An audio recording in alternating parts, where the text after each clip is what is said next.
over here in the red, we have our Zerg player looking pretty dominant that game. TSL Revival.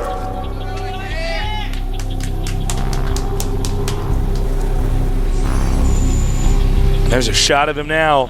The TSL coach down there looking very pleased. Now that his player dominated so well.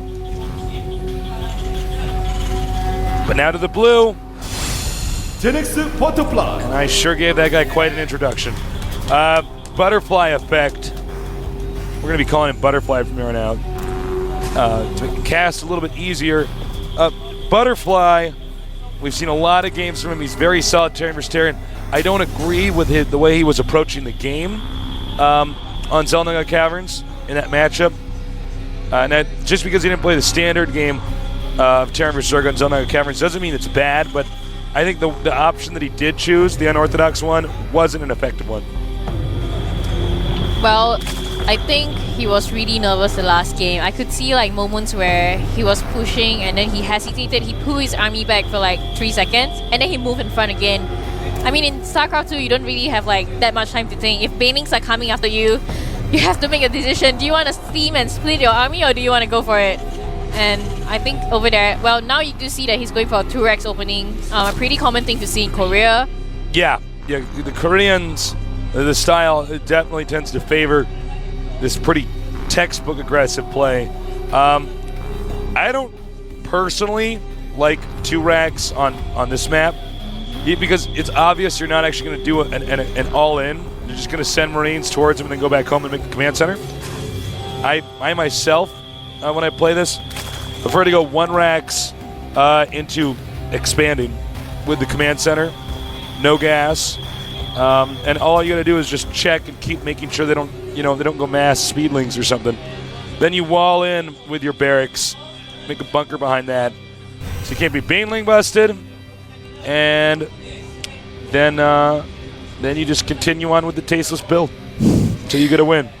I think he's going to be slightly sad to find out that the Zerg player is actually on cross positions instead of side-by-side. Because side-by-side is going to be better for you as a Terran player when you're going against a Zerg player because the distance is nearer and you can attack easier. And the Zerg is going to be happy, he's scouted, so he's happy to know that, oh, the Terran is far away, I can macro really well. Which he puts down a hatchery right now. But the Terran is also going for a fast expand. So let's see what the Zerg player brings to the table. I think we'll be seeing a lot of Muta harass. Yeah, Mutas are so good on this map. But I don't really know if there is another way Zerg can play this map. I don't think you could skip air units on a map like this. I don't know if like a Zerg player can do without Mutas against Terran on a long game. Yeah, it's just, well, especially on this map though, it's just such a map where ground units can't, I mean, Stalkers can get places easily on this map, but everything else that's ground related really can't. Well, Reapers.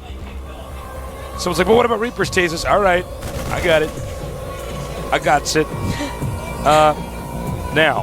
He's going to get baning early this time around, so we might be seeing some early aggression from the Zerg player for this round.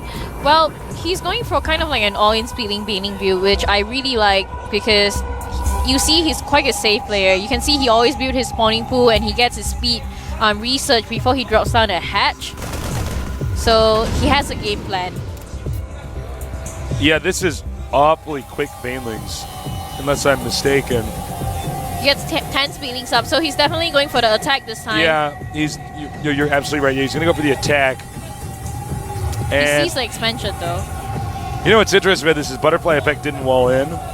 He has, a section of his entrance walled off, but it's not tight. It's not compact. Oh, here it comes. He's morphing into banings right now, as you can see on my screen on the production tab. Terran must know that because of the scan. He must be thinking, why is he getting baning that so early? Well, he drops down another bunker behind. I don't know if bunker is. Oh! Here he comes. He's going to drop down one more. Did he wall it in? Can he get it? Can he get there in time? Oh, no! He catches it!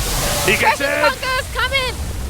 Speeding's going to stream into the main base right now. Like, LOL, dude. Bunker's there. Let's check over here. Uh-oh. Here comes the SCVs punching the I don't know. He shouldn't be attacking with the SCVs. He's like, well, maybe I want to lose these things. Oh, no.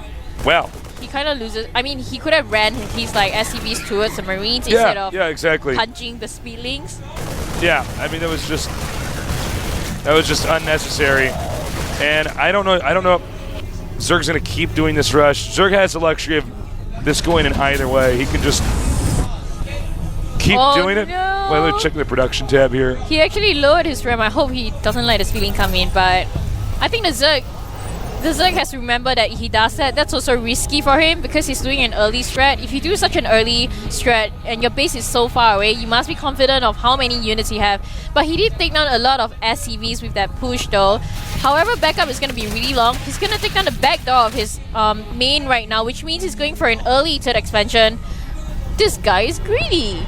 He's like, okay, I'm confident the Terran is not going to be able to push because I'm like having a mind game on him. He's gonna be like, oh no, he has banelings. I have to tech up to siege tanks before I can actually push.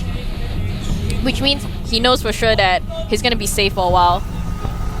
You know, when I look at the situation, I think the Zerg is actually making the right decision. I think a lesser player would have kept all-inning. Or not I shouldn't call it all-in, that's not fair. Would have stopped rushing. A lesser player, would have continued to rush. In this case, he took out so many SCVs because of that strange move by the Terran to attack the Zerglings with the SCVs. Like it's StarCraft 1, and they have 60 hit points instead of it being StarCraft 2, where they have 45. Yeah, might as well just go back and make drones. Now, the Terran's response, though, from here is pretty smart. He's going to mass up Hellions and do a counterattack. He's saying, I bet this guy doesn't have very many roaches. He probably made a few extra Zerglings, as we can see here, because he was in the middle of that rush. Is he gonna get surrounded? Oh, what do you like? Dip that Hellion in butter so it just slipped right through there? No. Oh my God! Gets surrounded right before he gets to scout the Zerg That space. was huge. That was literally at the ramp. It's like the car is like, you're fired. He cancels. Did he cancel his blue flame? Or was it completed? Let's see here. Let's have a look. Nope. Oh, Blue okay. flame goes on. He's gonna go. Gets an armory. Yeah, he's gonna go for a Thor. The Hellion's moving up, peeking, saying, "I heard a Hellion died here." How about? Oh no! Gets away to tell the story to those siege tanks. Now, Zerg has successfully gotten a lot of drones. And Zerg didn't get too greedy. Zerg didn't take a third base, which I think some players might have tried to do. But with the Terran meching, all Zerg can do is just try to sit back and mass up and have the map and be able to attack in the late game. And I think in the long term, Zerg's going to be more focused on it. That's the way you should do it if your opponent's meching, is focus on denying the Terran's fourth base, not the third base. Or for those of you who use a different type of vernacular, we're talking about StarCraft third expansion, not second expansion. Whoa! A little bit too greedy there with the Hellions. Trying to go for a surround there. Trying to catch a Helios Dodge catch. Some of them. Uh-oh. It's a dead end. Oh, catches it. Wow. Very nice. Wow. He used his speedings to like, come on guys. Go to the place where there's nowhere for it to run. I know, he actually flanked it pretty well and driven him into the corner. Aspire coming out, so we're gonna see Muta Banings, and he already has link speeds up, so for sure he has map control right now. This Terran is actually, I think he really is nervous because he's not focusing on map control on Terran versus matchup. He's not doing it at all. I don't know why he's important. actually poking so much with the Hellions at the Zerg's base. I mean, those are speedlings, and there's, I think, just too many of them. Hellions are perfect when there's a fight you're going to win. Then there's no way that, because they're fast, there's no way that army that you're going to defeat can get away. Wow, he's going for Hive early. He got an infestor. He got a infestation peep really early, and I was thinking, are we going to see like him infesting the Marines or Bioball and crashing the banings into them? But you mean fungling the Marines? Yeah. So why do you think he's going for Hive so early into game? I think it's going to be one of two things. It's going to be mind control on Thor, fungal on Marines, or there's a rare possibility, and we haven't really seen this that much, and I'm curious to see how it would go. He could tech to Broodlords. Because sometimes if Terran is in the middle of getting to third base, they don't have a starport. They don't have a lot of Vikings to basically respond as quickly to this. And let's see. I don't know if Zerg should attack here. He's going to back off. Well, I guess the Terran was kind of looking at a long-term game plan. Nice. Did you see that he used a splash damage to take that out? Sorry, go ahead. I think he was kind of like having a long-term game plan because he built Tor really early into game. So he wants to prepare for the Muta Banelings and doesn't want to be caught off guard without the Mutalis, you know, actually being able to defend the Mutalis. But you do see no Mutas are coming out, so you're right. We might be seeing Broodlords. I think we might actually see Broodlords. I think you're absolutely right. I think Terran's going to try to push forward here. He wants to be in control of that ramp. He doesn't want anything surprising coming down from there. Catches a couple of Marines out on the field in the middle. You do see that his hive is already up, and he is taking up to what you say. I do think that we are going to say Broodlords. Yeah, Broodlords, I think, is going to be the way we're going to see this. Well, how long do you think this game is going to be? Do you think like the Terran is going to be the one who's going to be aggressive, or do you think the Zerg is going to want to push first? It's going to be the Zerg. It's going to be the Zerg for sure. What Zerg is going to do is Zerg saying, okay, you're taking advantage of the architecture of this map by going down this small valley at the bottom, a valley that I, as a Zerg player, you know, Zerg wants to flank you. They want to be in a big open area and they want to run you over. He says, all right, I'm going to use that valley, bring out my Broodlords, and it's going to be a situation where the Broodlords can shoot out Broodlings. There's not going to be enough Vikings out in time. However, Terran is being much more aggressive. I think Terran might even be aware his opponent's going Broodlords, as we could see, because Terran's taking the main now, which means Zerg is going to attack into the main. The Zerg player actually predicted, I mean, he kind of saw it coming that he's going to come and take down his third base. So he migrated all his drones to another base, which is nearer to him at the moment.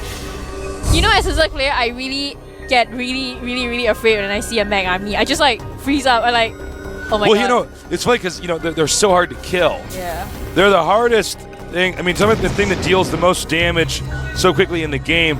And for you guys at home that have a similar experience to Kelly's, one of the best ways to handle a Terran who mechs is to just never deal head-on with his army. Just drop his main, attack locations where he's not, because, frankly, mech armies are the least mobile armies in the world. Well, in the world of StarCraft. I don't know about the world of Snail Wars or whatever. Okay. Nom nom nom nom nom nom nom nom nom nom. Took down so many sieging. Planetary Fortress is up on the other base though.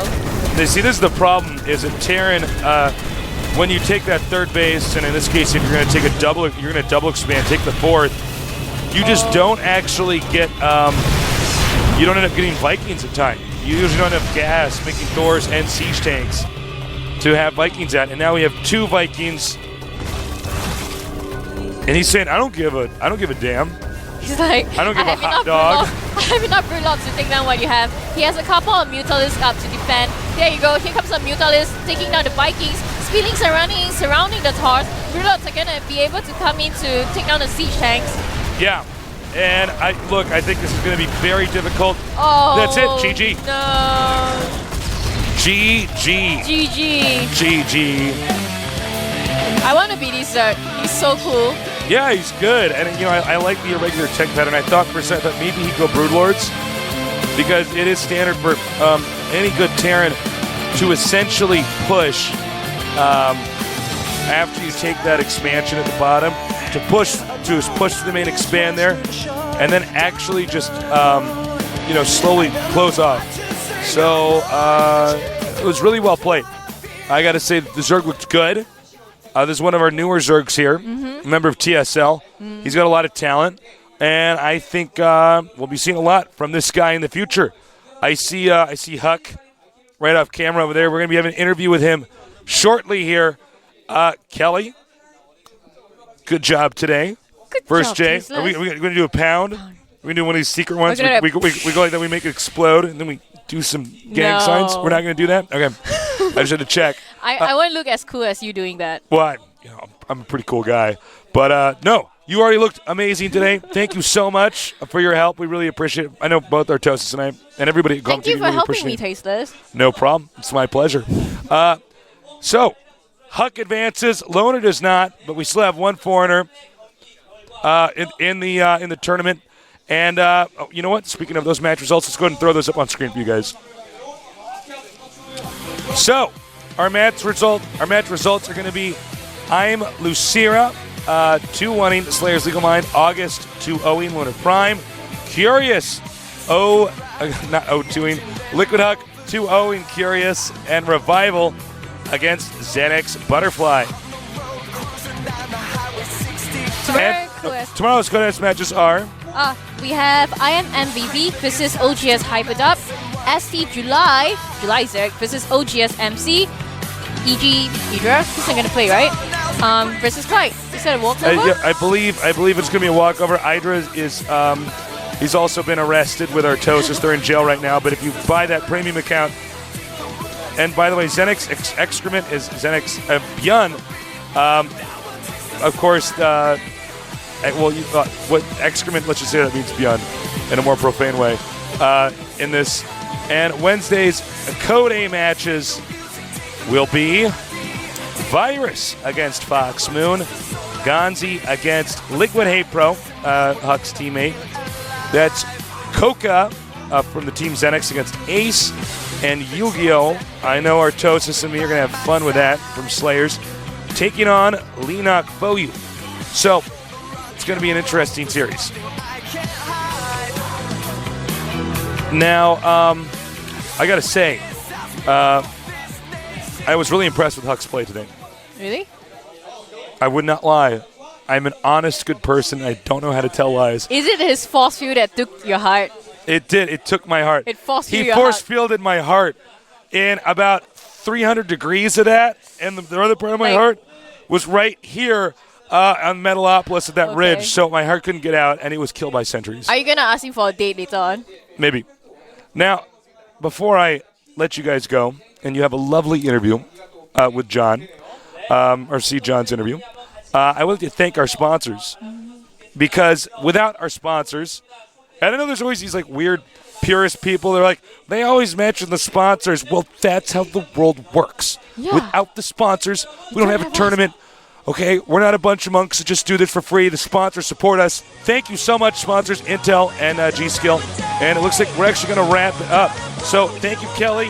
Thank you, viewers. Thank you, sponsors. With Tasteless and Kelly, this is the GSL. I'll see you guys tomorrow with Artosis.